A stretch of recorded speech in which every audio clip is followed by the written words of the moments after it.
말씀은 레위기 16장 11절부터의 말씀입니다. 레위기 16장 11절부터 22절까지의 말씀입니다. 계속해서 속죄의 일에 관한 규례를 말씀하고 계십니다. 아론은 자기를 위한 속죄제에 수송아지를 드리되 자기와 권속을 위하여 속죄하고 자기를 위한 그 속죄제의 수송아지를 잡고 향료를 취하여 여호와 앞 단 위에서 피운 불을 그곳에 채우고 또 두 손에 곱게 간 향기로운 향을 채워 가지고 장 안에 들어가서 여호와 앞에서 분향하여 향연으로 증거궤 위 속죄소를 가리우게 할지니 그리하면 그가 죽음을 면할 것이며 그는 또 수송아지의 피를 취하여 손가락으로 속죄소 동편에 뿌리고 또 손가락으로 그 피를 속죄소 앞에 7번 뿌릴 것이며 또 백성을 위한 속죄제 염소를 잡아 그 피를 가지고 장 안에 들어가서 그 수송아지 피로 행함같이 그 피로 행하여 속죄소 위와 속죄소 앞에 뿌릴지니 곧 이스라엘 자손의 부정과 그 범한 모든 죄를 인하여 지성소를 위하여 속죄하고 또 그들의 부정한 중에 있는 회목을 위하여 그같이 할 것이요 그가 지성소에 속죄하러 들어가서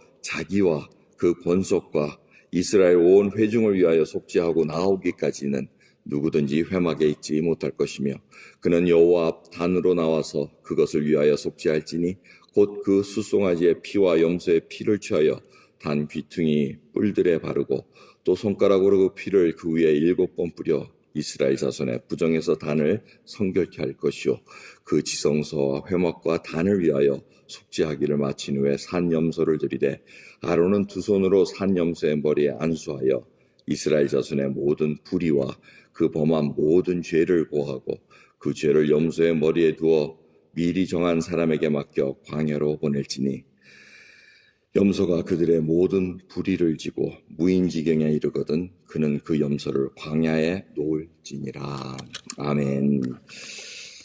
하나님께서 계속해서 속죄소의 그 규례를 말씀하시는데 오늘 말씀은 반복되는 것 같은데 또 다른 자세한 것들을 알려줍니다. 그래서 아론이 속죄소에 들어가서 염소의 피, 수송아지 피를 가지고 이 속죄소 앞에 뿌려야 되고 또 향을 열어가지고 향을 이렇게 피워서 부옇게 만든 다음에 그것이 이제 죄를 속하는 것을 경험하게 된다는 것입니다. 그런데 이것은 자기뿐만 아니고 자기 권속, 아론의 자신, 아론의 가족들, 그 다음에 온 백성, 이스라엘 백성을 위해서 하는 것이라고 얘기합니다. 근데 이 하는 것이, 정결케 하는 것이 제일 먼저 하는 것이 어디냐면 지성소와 그 다음에 회막 안을 얘기합니다. 그래서 저희들이 좀 신경을 써야 될 것은 이 죄가 그렇게 오염성이 크다는 겁니다. 누구 하나라도 죄를 하면은 결국 하나님의 성전 자체가 다 더러워졌다는 겁니다. 그래서 그걸 성결케 하는 겁니다. 1년에 한 번 드리는 이 대속죄일은 지금 이 백성들이 특별히 정오를 맞이해서 이 새해를 하나님 앞에 죄를 사함받고 나가는 겁니다. 마치 우리가 신년 자정 예배를 드리면서 자정 예배 드리기 전에 죄를 다 하고 또 새 희망을 가지고 소망을 가지고 하나님께 나가듯이 이제 그러한 자세로 나갑니다. 계속해서 내일도 하나님께서 속죄소에 어떻게 행해야 될 것인가에 대해서 얘기를 합니다. 근데 오늘은 저희들이 이 아사셀을 위한 그 염소를 얘기합니다. 하나님께서 또 반복하십니다. 다 마친 다음에는 이 아사셀을 보내는데 이 아사셀을 안수를 해서 보내는데 그 모든 불의와 범한 죄를 고하라고 얘기합니다. 그래서 아론이 그 염소, 아사셀을 위한 염소 스케이프곶에게 안수하는데 이 안수라는 뜻은 힘있게 누른다는 겁니다. 힘있게 누르면서 자기와 동일시시키는 겁니다. 그래서 내가 이 죄를 전부 다 전가시키는 겁니다.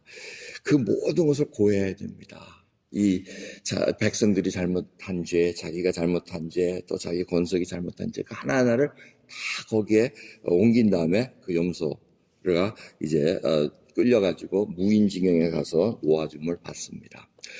유대인들 얘기에 의하면은 메세니악주라든가 이런 사람들의 얘기에 의하면은 이 스케이프곶 아사셀을 위한 염소는 빨간 줄로 이렇게 뿔에 묶어 놓습니다. 하나님을 위한 염소는 하얀 줄로 묶어 놓고 그 염소는 여호와께 드리고 그 다음에 이 모든 정결케 하는 의식이 끝난 다음에는 아사셀 이 염소를 이제 끌고 가게 하는데 이스라엘은 그 붉은 줄을 성전 문 앞에도 달고 그 다음에 이 염소 뿔에도 달게 해가지고 쫙 끌고 합니다. 그래서 모든 것이 그 아사젤을 위한 염소가 떠나가고 죽게 되면은 그 나중에 성전 문에 걸었던 그 붉은 실이 이렇게 하얗게 변했다고 합니다.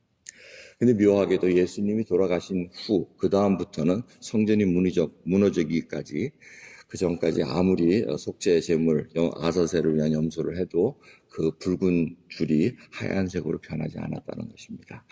그래서 그 예수님의 돌아가심으로 말미암아 하나님께서 모든 것이 이제 다 이루어졌다는 것을 그들이 믿지 않고 계속해서 속죄소에 있는 속죄 제물을 드리면서 속죄일을 했지만은 그게 아무 효용이 없었다는 것을 알려주고 계시는 것을 우리가 알 수가 있습니다. 여러분, 저희들이 이 죄라는 걸 한번 생각해야 됩니다. 이 죄라는 거는 사실은 용서를 받아야 되고 하나님 앞에 고해야 되고 이래야 모든 것이 다 순차적으로 해결이 됩니다. 이 죄가 오염된다는 것을 좀 심각하게 생각해야 됩니다. 우리가 죄의 문제를 해결하지 않으면은 정말 진정으로 회개하지 않으면 내일 이제 그 회개에 대한 얘기가 나옵니다. 진정으로 돌아서지 않으면은 이게 해결될 방안이 없고 해결되지가 않습니다. 오염됐다는 것은 뭡니까? 자신이 죄를 지면은 그 죄의 진 것으로 해결되지 못하면 이게 억압이 됩니다. 묶여집니다. 그래서 병도 날 수가 있어요. 병이 납니다. 그냥 암이 걸릴 수도 있고 우울증이 걸릴 수도 있고 불면증이 걸릴 수도 있고 뭐 당뇨가 걸릴 수도 있고 여러 가지 이유로 걸릴 수가 있습니다. 뭐 죄 때문에 꼭 병이 걸리는 건 아니지만 그럴 가능성이 높다는 겁니다. 이 나라도 마찬가지 아닙니까? 오늘도 9/11, 18년이 지난 그 후에 지금 저희들이 맞이하고 있습니다. 이 일이 지금 왜 계속 일어나고 있습니까? 용서하지를 않고 용서받지를 않습니다. 용서 구하는 자도 없고 지금 그 용서를 구하는데 구할 데가 없습니다. 그냥 용서도 못 구하고 탈레반 이 지도자였던 누구죠? 오사마는 그냥 죽어버리고 여러 가지 이런 상황이 되니까 어려워집니다. 국가 간의 문제가 이렇게 심각합니다. 우리 대한민국도 일본과 이렇게 화해가 안 되는 거는 일본이 절대 용서를 구하지 않았습니다. 북한도 이 남한을 침공해가지고 한 것도 용서하지 않았습니다. 중국도 이 북한군과 같이 해가지고 우리를 거의 삼키려다가 이 한 거에 대한 뭐 아무런 얘기가 없습니다. 전쟁이 끝나지 않았기에 승리자도 없고 패자도 없다는 이런 상황 속에서 저희들이 그냥 울분만 토하고 있는 상황입니다. 이 죄가 그렇게 온 나라를 그냥 멍들게 하고 아주 힘들게 만드는 것을 우리가 보고 있지 않습니까? 그러기에 저희들이 이 죄라는 문제 정말 심각하게 생각해요. 근데 그 시작은 나부터 시작한다는 겁니다. 오늘도 보면 아론, 권속, 온 이스라엘 백성 이렇게 점진적으로 나가는 것을 볼 수가 있습니다. 저희들 개인적으로 정말 하나님 앞에 나갈 때마다 예수 그리스도의 보혈로 말미암아 용서받았다는 거. 야, 이게 얼마나 큰 은혜인지 모릅니다. 그러면 자연적으로 권속들이 행한 것 그 하나하나를 우리가 용서하면서 디클레어할 수가 있습니다. 그래서 내가 하나님의 이제는 은혜로 은혜의 종이 되어 정말 하나님의 은혜 가운데 산다는 것을 보여줄 수가 있고 드러낸다는 것입니다. 그럼 예수 그리스도 믿는 자에게는 죄 용서함을 받고 그 모든 것에서 속박이 돼서 이제는 이 아사셀을 위한 염소가 저 무인지경에 가서 모든 죄를 멀리 했다는 겁니다. 하나님께서 보여주시는 하나의 시각적인 효과입니다. 여러분, 우리가 이 죄를 쓰레기로 표현을 하면 여러분 쓰레기를 안고 사십니까? 매주마다 일주일에 2번씩 쓰레기통을 저 쓰레기통에 가져가라고 내놓지 않습니까? 가져가면 냄새가 없어집니다. 마찬가지입니다. 주님께서는 그 죄를 다 처리했다는 겁니다. 가져갔다는 겁니다. 그 껴안고 냄새나는 거 풀풀 풍기면서 살지 말라고 지금 알려주시는 겁니다. 예수 그리스도께서 놀라운 은혜로 모든 죄를 다 갚아주시고 다 이제는 속죄했다. 다 갚았다. 우리 자신들이 할 수 없는 것을 예수님께서 대신해 주셨다는 것을 믿음으로 믿고 나가는 것이 바로 우리가 사는 일입니다. 그러기에 오늘 혹이라도 마음속에 아이고 이거 이렇게 했어야 되는데 그럼 하나님께 고하면 됩니다. 그리고 그 죄에서 돌았으면 됩니다. 그 안고 살 이유가 없다는 겁니다. 안고 사는 거는 결국 자기 손해고 자기 집안 손해고 나라를 이 손해에 끼치는 것을 우리가 볼 수가 있습니다. 이 죄악이 용서되지 않으면 참 걱정이 심각합니다. 미국 땅에도 이 9/11 이후로 얼마나 이 테러가 점점 일어나면서 이 해결이 안 되니까 지금 얼마나 많은 이 아이들이 젊은 아이들이 지금 총기 사고를 일으키고 이런 일이 일어납니까?